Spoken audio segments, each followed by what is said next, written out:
y Kiosco.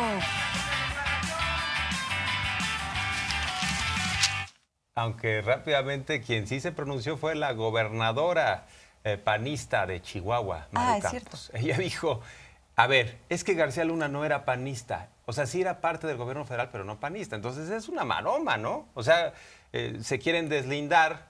Ahora sí que salirse también por la tangente. No era es que militante. no comulgaba con los principios del PAN. Pero era el que establecía las órdenes y además el que encabezaba la estrategia en contra de la inseguridad en el país. De un gobierno panista. De un gobierno panista, no. O sea, la gente que votó por Felipe Calderón lo hizo por el Partido Acción Nacional.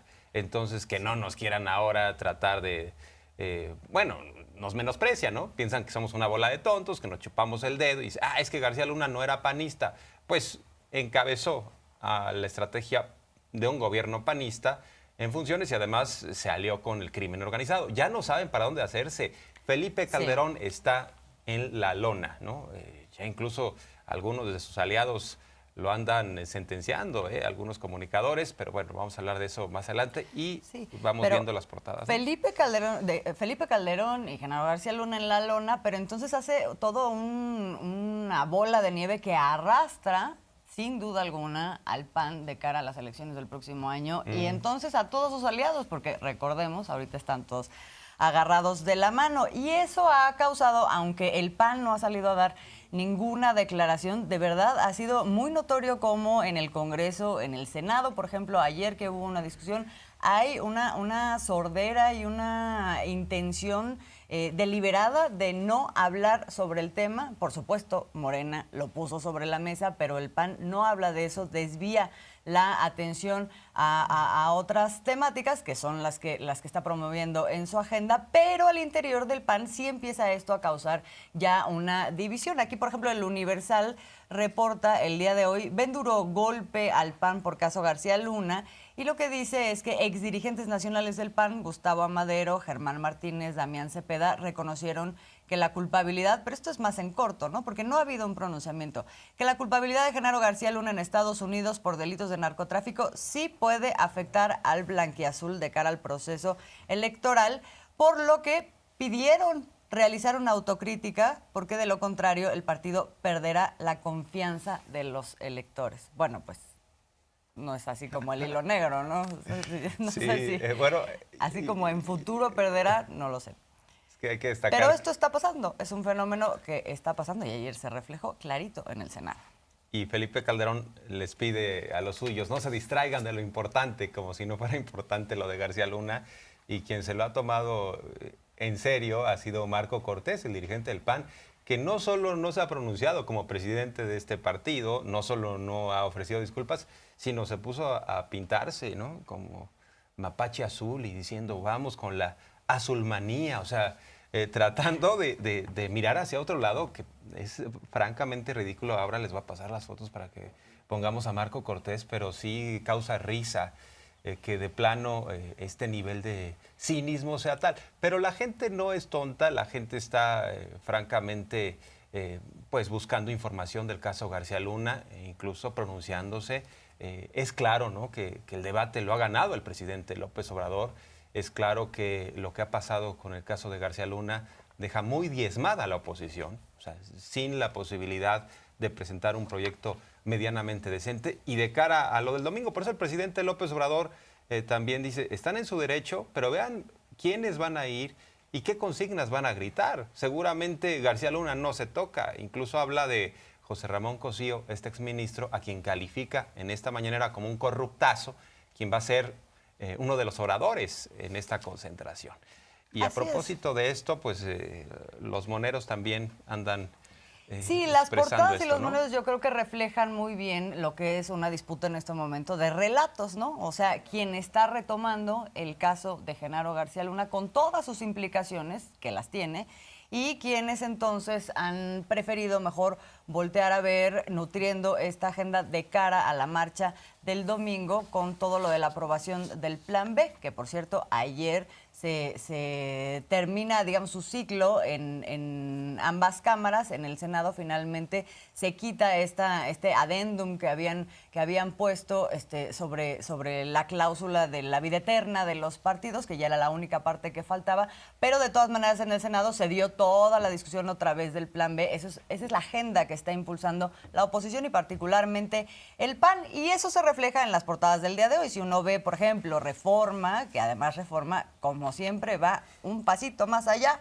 cuando dice, ve Estados Unidos con Plan B, golpe a la democracia. Ahora ya no. No, bueno. Ahora ya no solo es destacar, ¿no? Oye, y lo que es dramático, que ya ni siquiera hagan periodismo, ¿no? Los de Reforma. O sea, se cuelgan de una nota ajena, pues, y no sabemos realmente de dónde saca la información de New York Times, porque Reforma dice que la Embajada de Estados Unidos en México ha notificado a la administración Biden sobre potenciales amenazas a la democracia en el contexto de los cambios impulsados por el presidente López Obrador para reformar al INE, revela The New York Times. O sea, ya ni siquiera Reforma ha reporteado la nota, ha investigado. No. Eso dice el New York Times, eso es muy importante, ¿eh? Pero además vuelve a reflejar sus prioridades y esta mentalidad colonial de en Estados Unidos nos están diciendo que estamos haciéndolo muy mal con nuestra miedo, democracia, ¿no? Planteando además esta crítica al Plan B, así en general ni siquiera nos metemos bien a la información de qué es lo que es, porque lo que ha estado sucediendo en los últimos días y semanas, pues es la circulación de una gran cantidad de infodemia sobre lo que es el Plan B. Nada más hay que recordar que no se aprobó la reforma constitucional que hablaba de la reducción de los dineros de los partidos políticos, de la elección democrática de los consejeros electorales, de la reducción de plurinominales. Era una reforma a profundidad de nuestro sistema democrático. No se aprobó, a pesar de que hay que recordar también que en diversas encuestas, cuando se le preguntaba a la gente por cada uno de los indicadores centrales de lo que era esta reforma, la mayoría de la gente decía, sí, estoy de acuerdo con eso. No les importó. La oposición la bloqueó y ahora se aprobó, porque ya se aprobó, una nueva ley en donde lo que fundamentalmente se toca pues es la estructura de un INE muy, muy caro, o sea, porque también hay que decirlo. ¿Qué hace el INE cuando no hay elecciones? Pues uno no sabe qué hace, pero sigue costando lo mismo y muchísimo. Es el órgano más caro a nivel internacional, entonces, electoralmente hablando. Entonces, se atacó esta parte, nada más esta parte, y de todas maneras están echando el grito en el cielo, ¿no? Diciendo que esto va a afectar toda la democracia y que estamos ya en un gobierno autoritario. Entonces, hay que tener un poquito de este contexto para ver cómo están manejando, porque vamos a ver los cartones, por ejemplo, del día de hoy con estas agendas que se están planteando en el debate público. Ahí tenemos al Universal, no, es que es brutal, ¿no? Cartón de Kempch diciendo, el burro hablando de orejas, ponen a Andrés Manuel López Obrador con una nariz de Pinocho y vestido de Pinocho, diciendo, ya ven, a García Luna lo castigaron por mentir. Dos cosas, a García Luna no lo castigaron por mentir. O sea, decir esto es pasar por alto las implicaciones que tuvo el juicio de Genaro García Luna y el hecho de que lo relacionaron con un entramado criminal, con crimen organizado, además de narcotráfico y todo. Pero además es esta idea de poner a todos en el mismo plano, sí, ¿no? la estrategia del propio abogado, César de Castro, de tratar de confundir, decir, López Obrador también recibió dinero del narco, ¿no? O sea, claro que los que conocemos medianamente de la política y de la historia de ese país no nos dejamos ir con esas expresiones, pero pues en efecto estamos en este río revuelto y en esta batalla de narrativas, pero es claro, si observamos la aprobación que tiene el presidente López Obrador, más del 70%, pues va ganando porque la verdad se está abriendo paso. Y bueno, rápidamente, antes de ver... vamos a ver el otro cartón, ahí tenemos el de... Tenemos otras dos. En Reforma están viendo todo esto, ¿no? A ver... Pues es lo que decíamos, ¿no? O sea, el Reforma trae la agenda de la oposición y del PAN, ¿no? Vamos a hablar de que la democracia se nos está cayendo y aquí tenemos también nuevamente a Andrés Manuel López Obrador metiéndose en la cama de alguien que está teniendo un mal sueño con una mantita que dice democracia y él con una con una cola con veneno, ¿no? Que se llama el Plan B, matando a la democracia. Sí. ¿Y qué más tenemos por ahí en la jornada? Pues el contraste. Sí. ¿Quién es el fisgón? El fisgón, en donde tenemos a los panistas, además tapados de la cara como presuntos culpables, porque aquí están los del cártel inmobiliario, diciendo después de lo de Genaro, lo de Felipe, del cártel inmobiliario, de lo de Sandra Cuevas y de la aprobación del Plan B, deberíamos de poner en práctica nuestro propio Plan C. Y dice otro, ¿cuál es nuestro Plan C? Callarnos el hocico. Ah, eso suena sensato. Pues es exactamente lo que está haciendo el PAN en estos momentos. Pues ahora sí que allá con su estrategia, lo cierto es que han sido barridos en elecciones muy inmediatas. El caso de Tamaulipas, pues se fueron de boca. No metieron ni las manos los panistas. O sea, arrasó la 4T en esta elección extraordinaria. Y, por cierto, a propósito de esto de que están mirando hacia otro lado, o sea, no solo guardan silencio, sino tratan de decir aquí nada pasó. Y vean lo que subió Marco Cortés, el presidente del PAN, que tendría que también dar una explicación. O sea, está jugando al indio patarrajada, pero color azul, contento, se pintó, para quienes nos escuchan a través de la radio, sube unas fotos en donde destaca, es hora de cambiar el rumbo. Todos juntos pintemos a México de azul. Azúlate, cambiemos México. Y tuvo un convivio ahí con algunos cercanos y se pintarrajeó de azul, o sea... Cálmate con el azúlate, eso está bien. Bueno, nosotros aquí estamos muy contentos del color azul, pero en particular, o sea, no hay una sola disculpa, nada que nos pueda decir, no volveríamos a hacer eso, o sea, no hay... una expresión que nos permita señalar que los panistas quisieran reparar el daño. Nada que significara nunca más, ¿no? O sea, vamos a establecer controles para que no suceda, que tengamos un narcopolicía. O sea, nada de eso. Andan en otra cosa. No, universos paralelos. Pero siguen perdiendo elecciones también, ¿no? Así es. Y bueno, y siguen también exhibiendo esta intención en situaciones como la discusión de ayer en el Senado, en donde se les vuelve a decir, oigan, esto se tiene que hablar de esto. No, nosotros vamos a ver parte, porque estuvo largo y estuvo ríspido y escogimos lo que centra el debate en las cosas que importan, porque luego hubo también señalamientos a nivel personal, que esos no los pusimos aquí, pero vamos a ver parte de lo que se vivió ayer. No están cancelando la transferencia de votos. Están engañando al pueblo de México. Se quieren robar la elección. Hay que ir al Zócalo el 26. Todos los ciudadanos que queremos que quien gobierne sean puestos ahí por la mayoría de los electores de la nación. Es impresionante lo que se ve aquí, de veras. La verdad es que hoy están en una debacle de lo peor que les pudo haber pasado. Hoy el PRIAN está en una crisis gravísima, incluidos aquellos que decían que marcharon con nosotros hace 30 años. ¡Qué vergüenza que ahora marchen con la derecha! ¡Qué vergüenza que marchen a defender lo indefendible! ¿Sí? Ahora ustedes están llamando a una marcha por la democracia. ¿Cuál puta democracia han defendido ustedes? ¿Cuál puta democracia han defendido? Díganme nomás. Si eran partidos hegemónicos, si hacían lo que querían, si se burlaban del pueblo.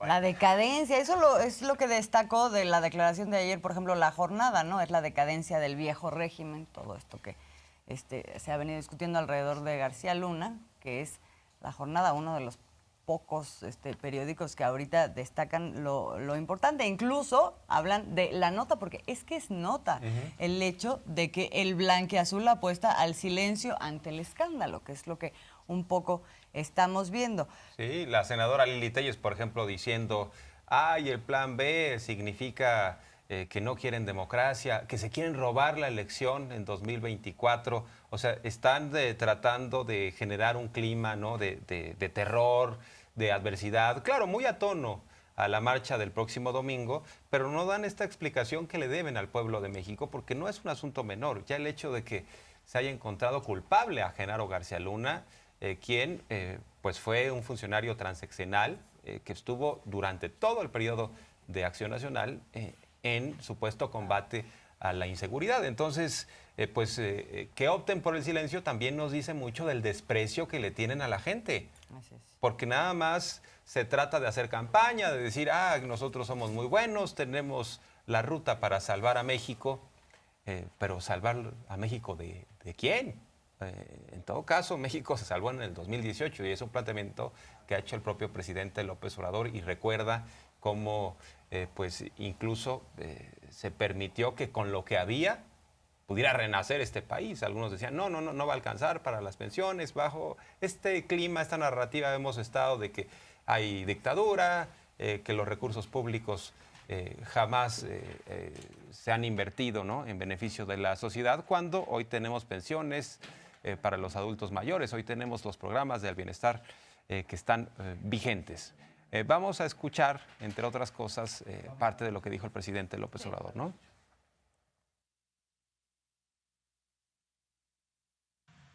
No hay nada que sea extralegal.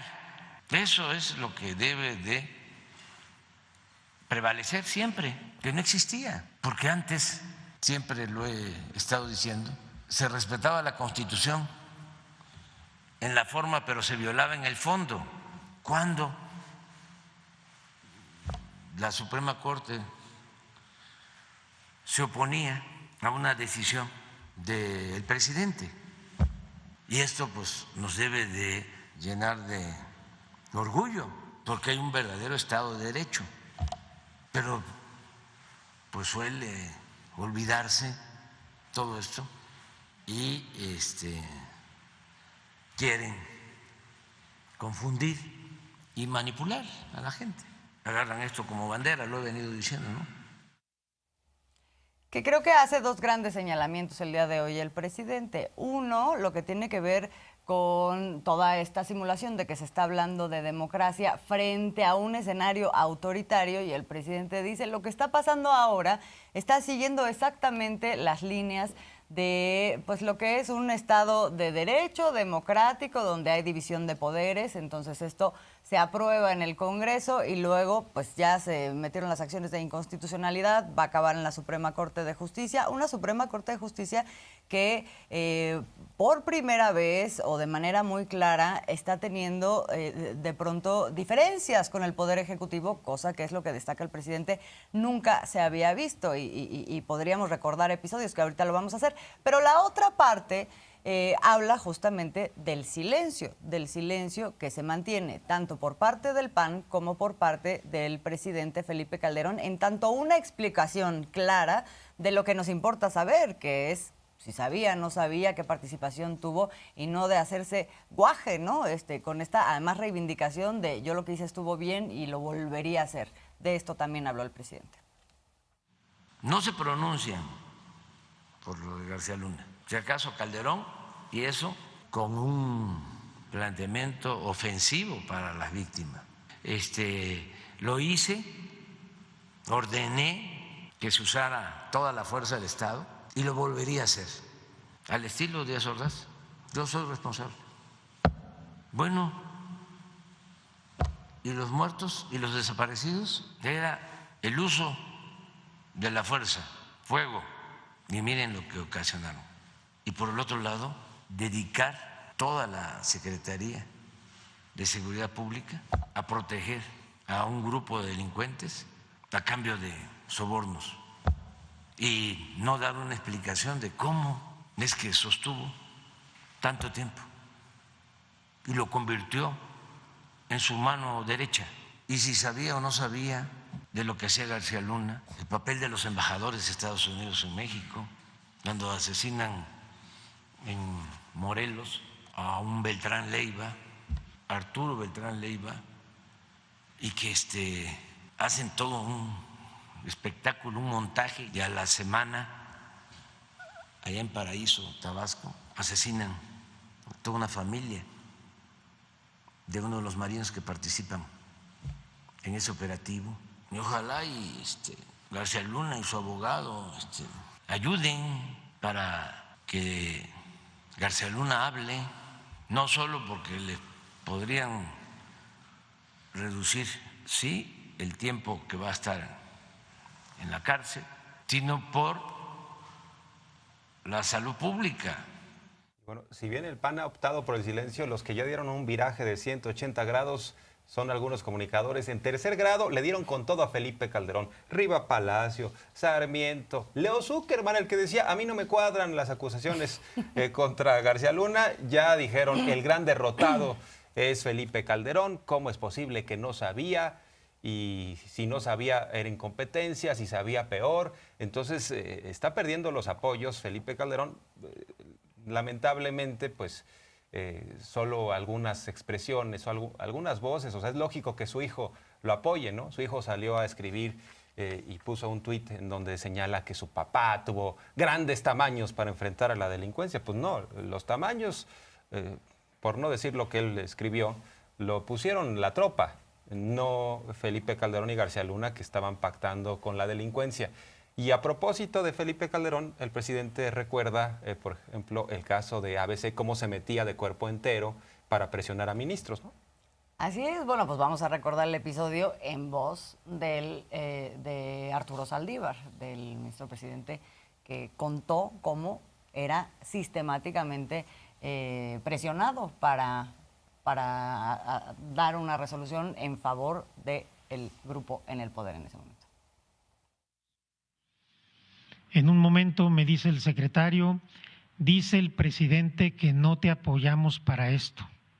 Y le dije, dile al presidente que postuló un ministro, no designó un secretario de Estado, que yo no soy su empleado y no voy a llevar en mi conciencia la muerte de 49 niños. Firmé 2 ejemplares del proyecto y les dije que los guardaran bajo llave y que si a las 8:30 de la mañana yo no estaba en la corte, lo sacaran a la prensa y lo bajaran a la Secretaría de Acuerdos. Era tal la tensión que yo no sabía si iba a poder llegar a la corte. Sale el proyecto y varios ministros que me dijeron en cuanto salió el proyecto que me apoyaban, a la mera hora votaron en contra. Y vale la pena destacar que entonces la Suprema Corte de Justicia de la Nación tenía la facultad para investigar esos casos relevantes. Se la quitaron, ¿eh? Los propios legisladores en su momento dijeron, no hombre, salió peor que la Corte investigue. Entonces le quitaron después la facultad a la Corte. Hoy en día no la tiene. Pero en ese entonces el ministro Saldívar relató su informe y dijo si hay responsabilidad de estos funcionarios, de Felipe Calderón, el director del IMSS en ese momento, el exdirector, ¿no? Los encargados de las guarderías. Estableció toda una cadena de corrupción.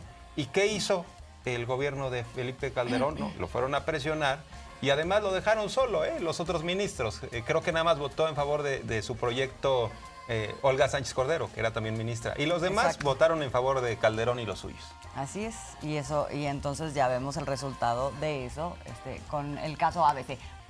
Y creo que vale la pena también retomar un momento del presidente en donde habla del conservadurismo y de la derecha, en particular del conservadurismo como una cosa amplia que envuelve y que no nada más plantea un tema de intereses, porque sí existen intereses dentro de ese conservadurismo y existe dentro de eso un apoyo de medios de comunicación, de financiamiento de países extranjeros, de la oligarquía, o sea, planteado así, pero además también existe una tradición conservadora en México que pues se disputa con una otra tradición progresista y en donde en esta población pareciera que o sea, fuera un chaleco antibalas cuando reciben información como la de Genaro García Luna, por ejemplo, o como casos como estos de franca corrupción y con impacto muy negativo para la población mexicana. Pareciera que no importa, nada de eso importa porque lo que prevalece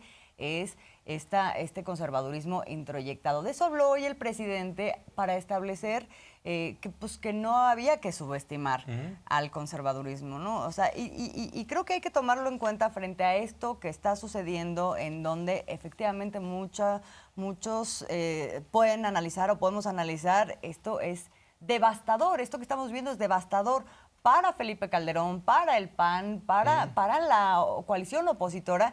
Y sin embargo, no necesariamente eso es así. O sea, tienen una capacidad de recuperación de pronto y tiene que ver con esto. Y lo vamos a estar viendo como en los siguientes días y semanas y meses, pues van a querer tener válvulas de escape para poder salvar esta coalición. O sea, quieren tratar de voltear la tortilla, ¿no? Y ya lo están haciendo. Hay una conquista de ciertos territorios que uno puede decir que extraño. Pero, en efecto, el presidente plantea que son muchos, son millones, aunque la vasta mayoría sigue apoyando el proyecto de la transformación. Estamos hablando de, sin duda, un momento estelar y habla también de este conservadurismo que ya tienen algunos y que no vale la pena siquiera debatir. O sea, no se puede convencer a ciertos personajes. La apuesta de López Obrador está en los jóvenes, en quienes todavía pues no tienen una serie de prejuicios con los cuales ya cargan algunos. Vamos a escuchar. Y hay una especie de fanatismo. Pueden estar viendo que Fox los engañó, que les dijo que iba a haber un cambio y que fue más de lo mismo. Pueden estar constatando, sabiendo de que Felipe Calderón se robó la presidencia, o esto de que su secretario de Seguridad Pública estaba involucrado con las organizaciones criminales y a ellos no les importa. Pero a ellos el que está haciendo malas cosas es AMLO, autoritario, populista, que no habla inglés, pueblerino, nada más con que ya no sigan creciendo y que además no regresen por sus fueros. Bueno, pues es muy claro el presidente, ¿no? Y estamos ante la próxima movilización del domingo, en donde se van a juntar todos. De orador estará José Ramón Cosío, exministro, conservador también Beatriz Pajés, esta periodista que le iba muy bien en los sexenios anteriores, con contratos directos. Y pues ya sabemos de qué se trata, ¿no? Al final del día es reagruparse para reconquistar el poder a partir de los códigos anteriores, ¿no? Del régimen neoliberal que era que le fuera muy bien a algunos y muy mal a las mayorías, y no importaba, tenían sus tapaderas, tenían a comparsas como los medios de comunicación. En medio de todo esto, que estamos en el proceso ya de definiciones y por entrar al proceso electoral presidencial, hubo una determinación del Tribunal Electoral del Poder Judicial de la Federación que indica que debe haber una presidenta del INE, o sea, tiene que ser necesariamente mujer. Veremos los alcances de esa decisión porque luego por ahí avientan ciertas notas y tendríamos que ver si necesariamente sería una mujer. Pero le preguntan al presidente, oiga, ¿y cómo ve esta posibilidad de que sea una mujer al frente del INE? Creo que por ahí le sugieren que si Carla Humphrey, ¿no? Pareciera que como que están tratando de apoyarla en ciertos sectores, pero de cualquier manera el presidente no habla en particular de ella, ¿no? Dice que las mujeres son muy buenas en la administración pública, ¿no? Sí, en general hace toda una reflexión sobre las mujeres en cargos públicos, en cargos directivos, pero también sobre la necesidad de seguir avanzando en la paridad de derechos entre hombres y mujeres, y lo que está haciendo el gobierno aquí. O sea, el presidente en realidad no cae en la tentación, o más bien en este anzuelo que le lanza el reportero. Vamos a escuchar. Está muy bien, muy bien. Sí, las mujeres suelen ser más honestas, más responsables, más justas que los hombres, pero son una garantía las mujeres. Entonces, pues se debe de seguir promoviendo la participación de las mujeres. a mí me da también mucho gusto porque no es solo la participación de la mujer en lo público. Hay que tomar en cuenta que la mayoría de la población de México son mujeres y que